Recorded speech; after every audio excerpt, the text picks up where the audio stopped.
The Whistler.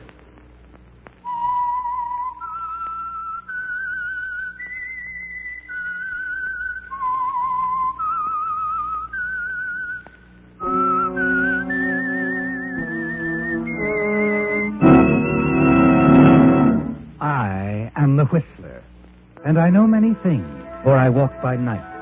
I know many strange tales hidden in the hearts of men and women who have stepped into the shadows. Yes, I know the nameless terrors of which they dare not speak. And now, the Whistler's strange story, Borrowed Future.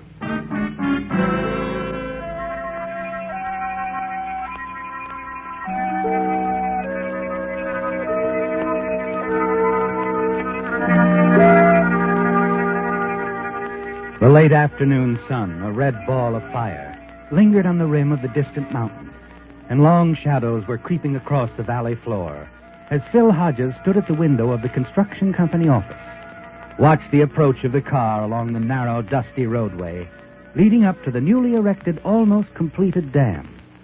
He had no way of knowing, of course, that because of that car, its occupant, a new and never-to-be-forgotten chapter in his life was about to be written.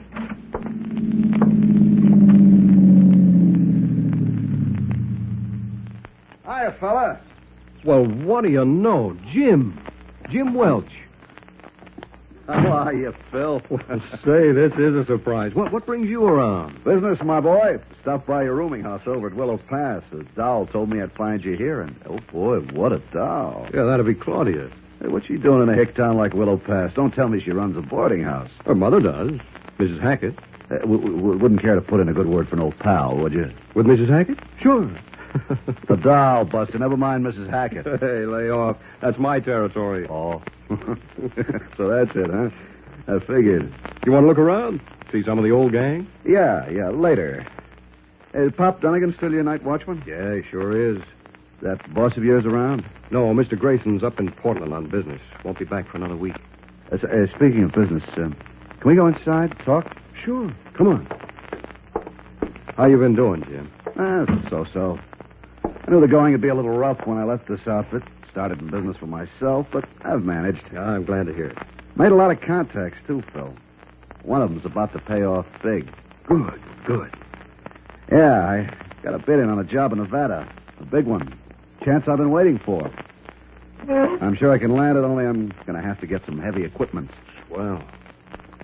Remember old man Faraday? Yeah, sure. He's still in business? Yeah, the old warhouse is going to retire, though, and I can pick up a lot of his stuff for a song. How much? 20,000. You're whistling quite a tune, pal.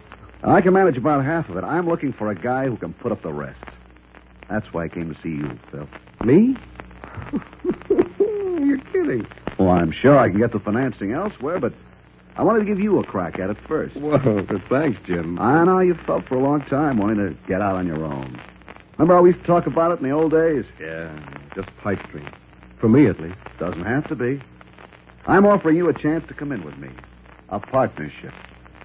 A partnership? Yeah, be your own boss. I'm going to set up an office in San Francisco. Want you to take over. Look, Phil, no more long road trips, staying in crummy hotels, cheap food, hick town. Oh, stop. You're killing me. Listen, Jim, you know I'd go for it in a minute, only I just don't have the money. Well, couldn't you borrow it? How about that uncle of yours? Your old Uncle Fred. Remember the last time I hit him for a few bucks? Well, sure, but that was to pay off a gambling debt. You've been a pretty steady boy since then. This time it's different. It's a chance for you to go into business for yourself. Yeah. You know, Jim, maybe you're right. He might come through. How soon would you need the money? Well, I'm on my way over to the coast. Should be passing back this way in a couple of days. All right, Jim. I'll see what I can do.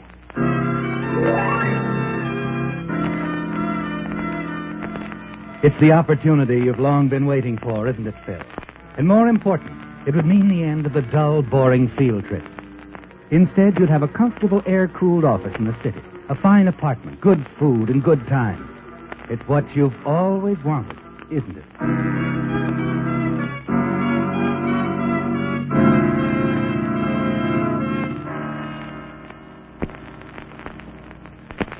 That evening, you're at the boarding house, pacing back and forth along the front porch.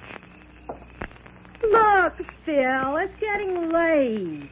When are we going to the dance? Everybody's there by now. I told you, Claudia, as soon as I get that phone call. Fine thing. Maybe I should have gone with Johnny when he asked me. Okay, maybe you should have. Or with Ralph, or Frank. Oh, darling, I really didn't mean that. I know there are a dozen guys in this town who'd fall all over themselves for a chance to take you out. Small-time Romeo's not for me. You. See what I mean? Yeah. Oh, I'm sorry I barked at you like that, baby. You're just jittery about something, that's all. Phone call have anything to do with it? Has everything to do with it. Mm-hmm. Look, I was going to keep this as a surprise, but... Well, the call I'm expecting is from my uncle in San Francisco. Yeah. I phoned him earlier today, offered him a proposition. He said he'd think it over and let me know tonight. No. So that's it. It's going to mean a lot to both of us, baby. You'd like to get out of this hick town, wouldn't you? Would I? You can have all the things you've always wanted. An apartment in the city, smart clothes, nightclubs. Uh-oh, that could be Uncle Fred now. Wait here, baby. And keep your fingers crossed.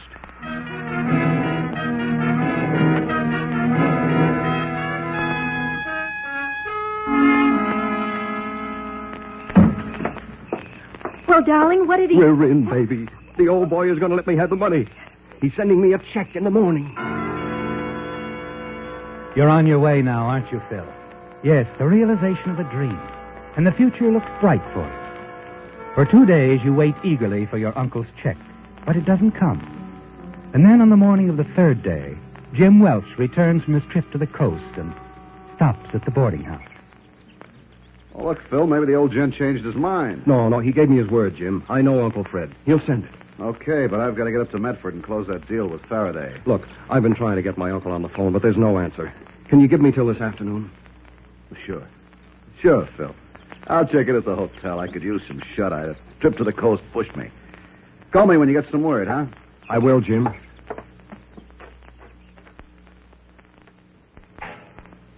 Morning, darling. Hello, baby. I thought I heard you talking to somebody. Yeah, fellow I was telling you about. Huh? Jim Welch. Oh. He asked for the money? Yeah. Mailman's been here and gone. No check. Oh, Phil. That was such a wonderful chance for both of us. Yeah. But there's nothing to do now but forget about it. But you can't forget about it. You can't let an opportunity like this slip by. The check's been delayed, that's all. Probably over at the main post office in Twin Falls right now. Yeah, I thought of that. I got to run over there anyway. I'll ask. Well, that's right. You have to drive over to the bank there, don't you? Yeah. Pick up the company payroll. Phil, when are you leaving for Twin Falls? In a few minutes. Why?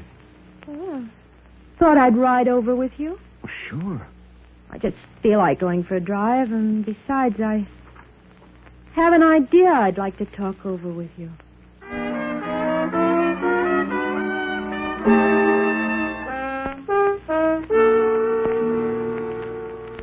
Hello? Jim, this is Phil. Look, I'm phoning from Twin Falls. Leaving right away. I should be back in Willow Pass by 2 this afternoon. Wait for me? Yeah, you get the check from your... No, but I've made some other arrangements. I have the money for you, Jim. All of it. 10 grand. In cash.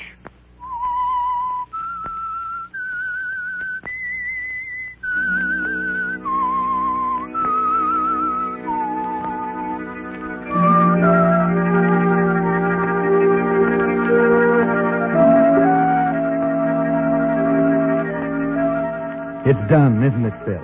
You've borrowed $10,000 of the company payroll money. Turned it over to your new partner, Jim Welch. It was a risky move, but you're certain everything will work out. As soon as your uncle's check arrives, and you're certain it will, you'll replace the money you took from the Grayson Construction Company and be in the clear. But that evening, as you're having dinner with Claudia... Look, Phil. I thought this was supposed to be a celebration. Why so glum? Oh, I'm sorry. Something on your mind? Yeah, The payroll money. That's it, isn't it? I've been thinking about it all day. I wish I hadn't used it. What? I started regretting it the moment Jim left town. I shouldn't have touched it. Well, why not? Because it's wrong, that's why. Take it easy. You want the whole world to know. Okay. Well, what are you worried about? You're going to pay it back, aren't you? When your uncle's check arrives. Yes. So you've only borrowed Grayson's $10,000 for a little while, that's all. It still isn't right. Well, maybe not, but it's done. Yeah. It's done. Oh, look, darling. Maybe if I told Grayson... What? Explained why I did it. Bill, what's wrong with you? You out of your mind? What good would that do? I could make him understand. Oh, sure. Get a great big laugh over it. So you've been dipping into the till, huh? Tut, my boy. Help yourself anytime. Feel free. Oh, come off it, Phil. Anyway, you can't tell Grayson. He's in Portland. So he'll be back in a few days. And by that time, this whole thing will be cleared up. Your uncle's check will surely arrive tomorrow. You will replace Grayson's money, and that'll be the end of it. I hope it will be. Oh, come on, Phil. Snap out of it. Things will work out. You'll see. As soon as you get your uncle's check, you'll feel different about all this.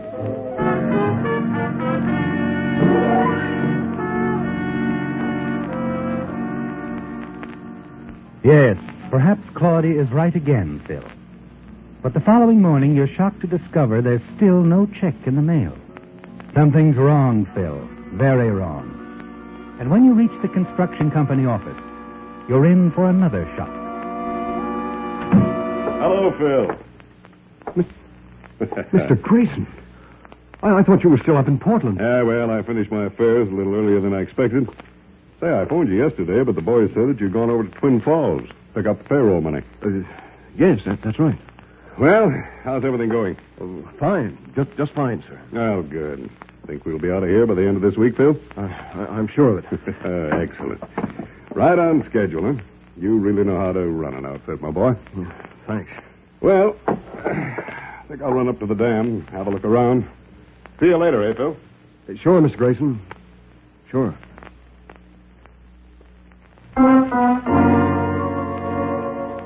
You stand there trembling, don't you, Phil? Watch Grayson as he walks out of the office, starts up toward the dam. Only the two of you have access to the company safe. And if, for some reason or other, he has occasion to look into the safe, find the $10,000 missing, you're going to be in for real trouble, aren't you? Quickly, you reach for the telephone. Put in another call to your uncle in San Francisco.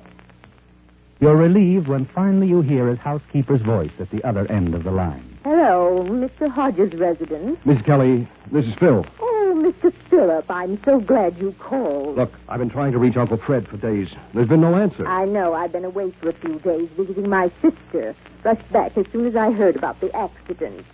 Accident? Your uncle, Mr. Phillip. He was in an automobile crash 3 nights ago. What? Happened the same night he talked with you on the telephone, about an hour later. Oh, no. No. Oh, now you needn't worry, Mr. Phillip. Though his condition's serious, the doctor says you'll pull through. Of course, they're not allowing visitors yet.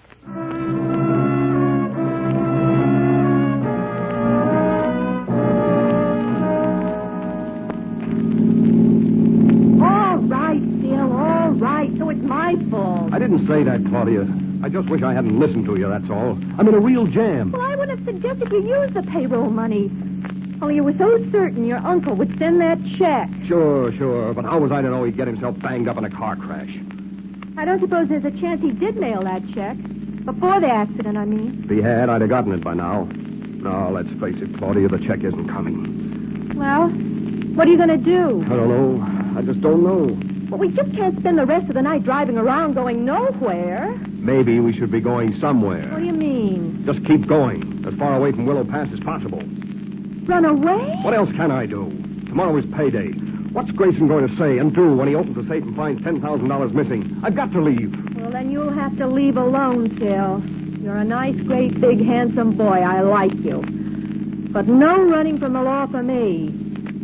Hey, wait a minute, Phil. This pal of yours, Jim Welch, he has the money you gave him, hasn't he? Sure, but he's up in Medford. Well, call him up. Tell him the whole deal's off. You want the money back. We can drive up there in a few hours and pick it up. Don't you think I'd follow that? I don't know where he's staying. Besides, he's probably closed the deal by now. Maybe, maybe not. Doesn't Jim have any friends around there? People he might be staying with? Oh, I don't know. We were on a job there a couple of years ago, and... Hey, wait a minute. You think of someone? Yeah. One of the boys in our outfit married a gal in Medford.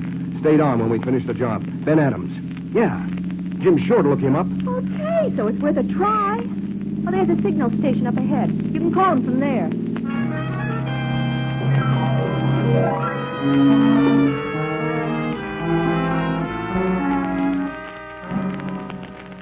Hello? Jim, this is Phil. Well, hiya, boy. Hey, how'd you know where to reach me? I just talked with Ben Adams. He told me where you were staying. Look, did you close the deal with Faraday? Yep, an hour ago. All signed and sealed. We'll get it unsealed. I want out, Jim. I've changed my mind.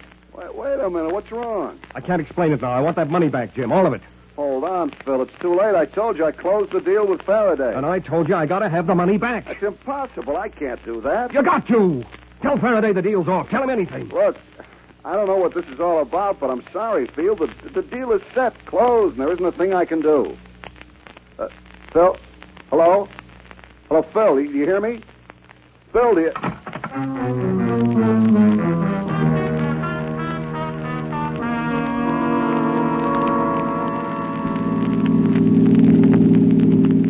What's on your mind, Phil? You've been pretty quiet since we left that gas station back there. I've been thinking things out, Claudia.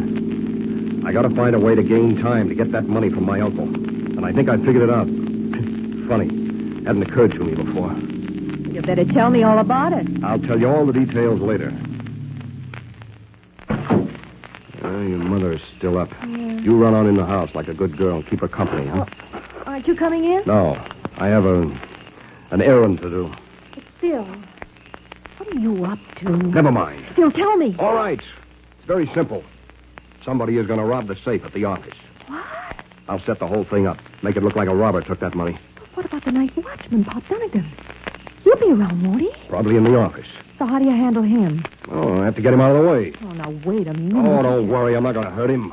I'll slip up from behind, tap him easy, just knock him out for a little while. Think you can get away with it? I got to take the chance. It'll give me the time I need to repay that money. I don't follow. In a week or so, I'll drive down to San Francisco, get the check from Uncle Fred. I'll cash it there and bring the money back. And then what? You intend to simply return the money to the safe? Look, that won't... No, I'll figure something else. Arrange for the money to be found somewhere. A locker at the bus depot, maybe. An anonymous phone call to the police. It'll work, Claudia. No, it sounds crazy enough to. You're really worried about what you've done, aren't you, Phil? Taking Grayson's money. Yes. I wish I hadn't done it. But he'll get it back. Every cent. And I'll be out of this mess. Okay. I hope you know what you're doing.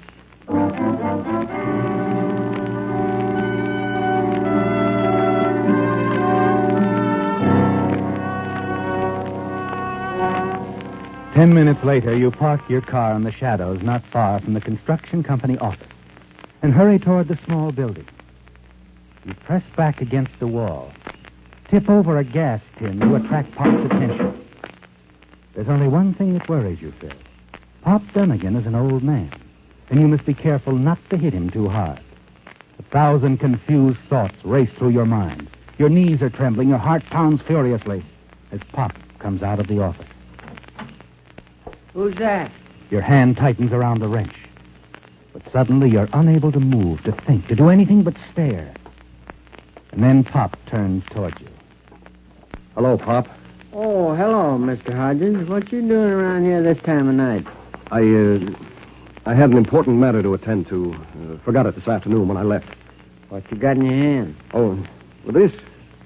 A wrench. I found it on the ground over there. Somebody's getting kind of careless. I'll take it, Mr. Hodges. Yeah. Here you are. You couldn't do it, could you, Phil? At the last split second, you discovered you couldn't bring the wrench down in the back of the old man's head.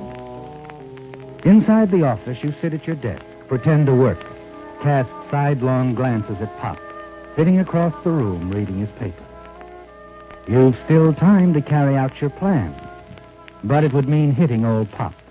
And you just can't do it, can you, Phil? Hey, you're really putting in some overtime, Mr. Hodges. What time is it? Almost 2:30. All through? Through? Yeah, Pop. I'm all through. Finished. Good night.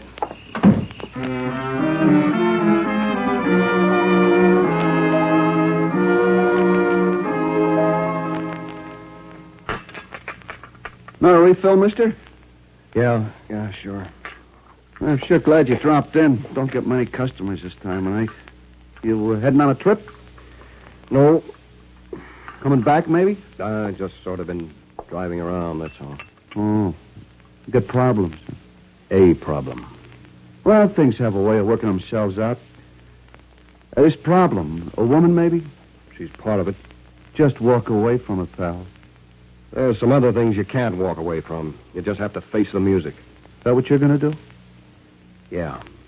Yeah, that's what I'm going to do. Face the music.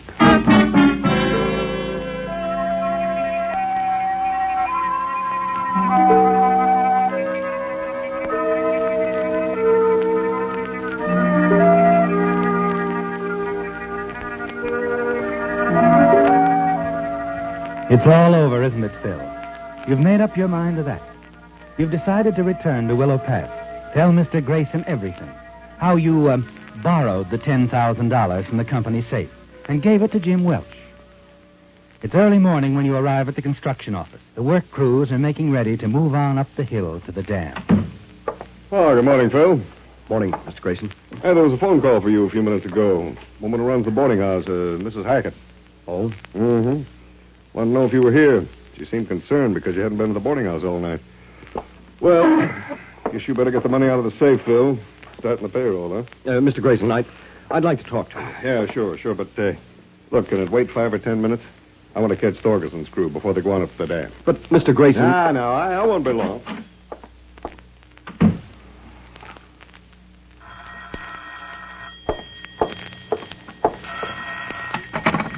Yes? Hello? That you, Phil? Jim? I'm on my way back to San Francisco. Just wanted to make sure you got the package I left for you. The package? Yeah, I stopped at your rooming house around 6 this morning, but you hadn't been in all night, so I took it up to your office. Gave it to Pop Dunnigan. He said he put it in your desk. Yeah. Yeah, there's a package here. But... You sounded so worried on the phone last night, and, well, I got to thinking, so I went back to Faraday and made another deal. What do you know, Phil? The old warhorse isn't retiring after all. He's my new partner. You mean... Wait a minute. The money. Yeah, your 10 grand. You wanted it back, didn't you? Oh, I sure did. Hey, what was all the panic about? I'll tell you some other time, Jim. Right now, I have to make up the payroll.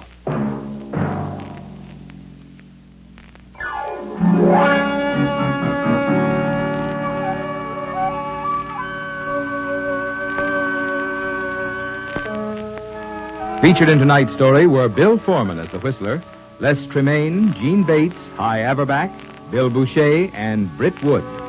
The Whistler, directed by George W. Allen, with music by Wilbur Hatch, is produced under the supervision of Ed Bloodworth and transmitted overseas by the Armed Forces Radio Service. This evening's story was by Adrian Jondot. The Whistler was entirely fictional, and all characters portrayed on The Whistler are also fictional. Any similarity of names or resemblance to persons living or dead is purely coincidental.